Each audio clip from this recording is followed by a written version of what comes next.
Do you protect your energy?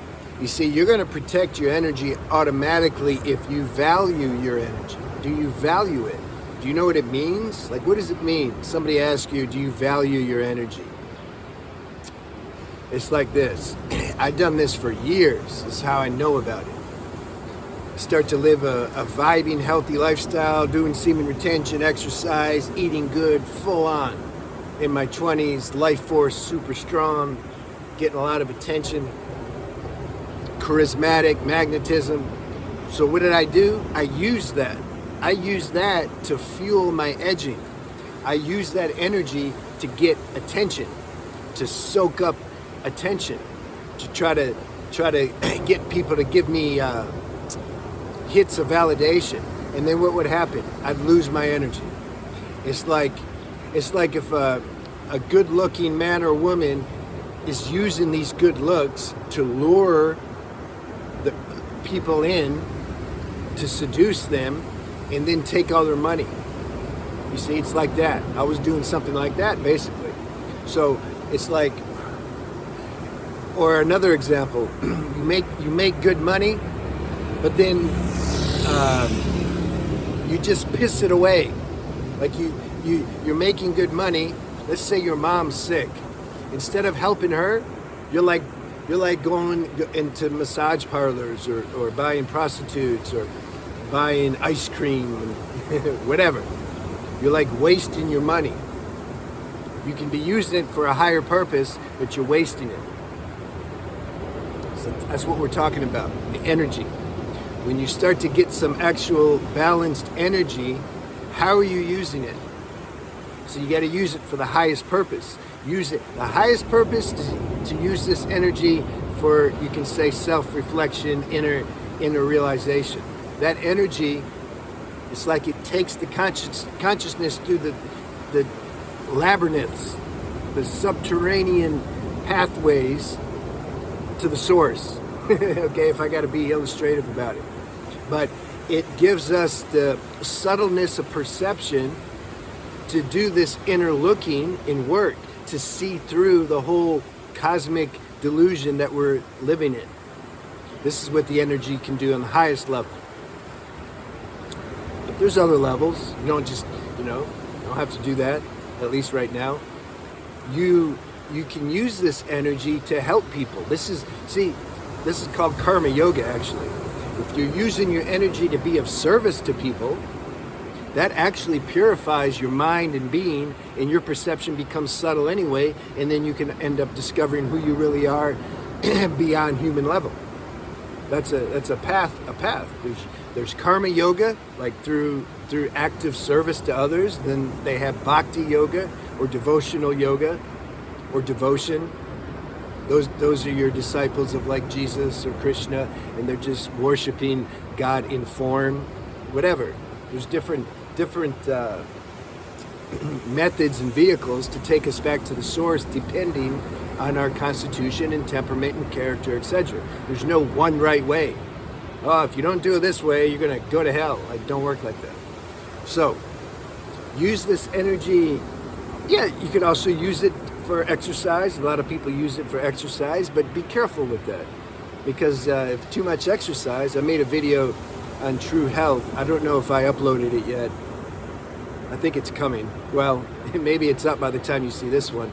How over-exercise can also be imbalancing. And it can put a lot of pressure on your bones and joints and overstimulate your nervous system. And next thing you know, you're back into edging again, or lust, because the nervous system's all excited. So it's about balance. Exercise, but don't overdo it. Don't overdo anything. Diversify your ways of spending this energy. You can use it for exercise. You can use it for service. Is really good. Service means you're helping people without the expectation of reward. Now, you might still get rewards.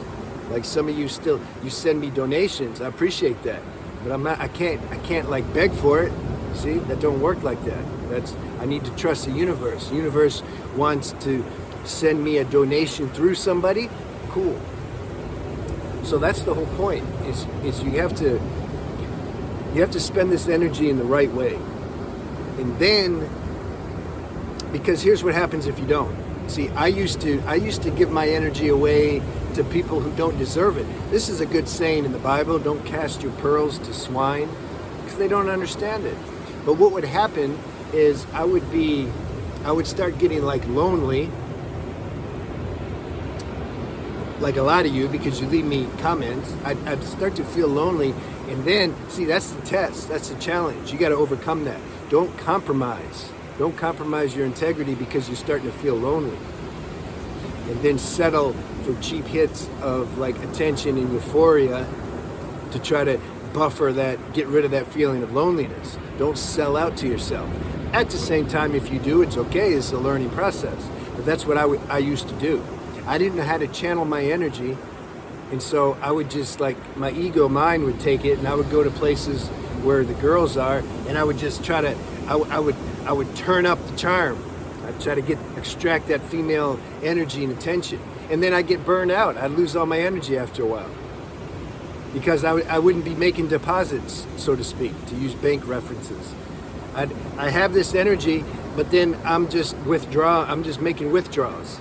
See, when we use the energy for a cheap way, inauthentic way, it's like making withdrawals. We're just spending the energy, but we don't get nothing back. That little cheap hit of euphoria we get when a female validates us or gives us attention, that's not a deposit. It's just nothing, basically. It gives us a little hit or a high for a second, but then it's so fleeting. Now, when you're being of service, when you're trying to help people, you're making deposits. So this energy you have, it starts to increase. Now, some of you may be like, well, damn, I can't handle any more energy. Yeah, I know. But it's not, when I say it increases, it's not like that. What it does is it gets balanced. You see, we need this energy to be grounded, because when we're doing semen retention, some of you guys know, especially when you're younger, man, you just get full on. You need to, like, feel like you got a relapse just to take the edge off, because it's too much. So when we're doing the kind of service I'm talking about, of helping people, or also if you're playing musical instrument, some kind of arts, creative process, you channel it like that. What that does, it balances and grounds the energy. It transmutes it so that the energy's not stuck. When the energy's stuck, it's going to come out somehow. And it aggravates the nervous system. And so then the mind gets involved, and then we go back into our old patterns. The tendency to lust and the relapse or to do PMO starts to become strong again, because that energy is not circulating. When we're doing service or channeling through some creative outlet, the energy starts circulating. It's flowing. It's becomes systemic. This is what we need. And then we don't run the risk of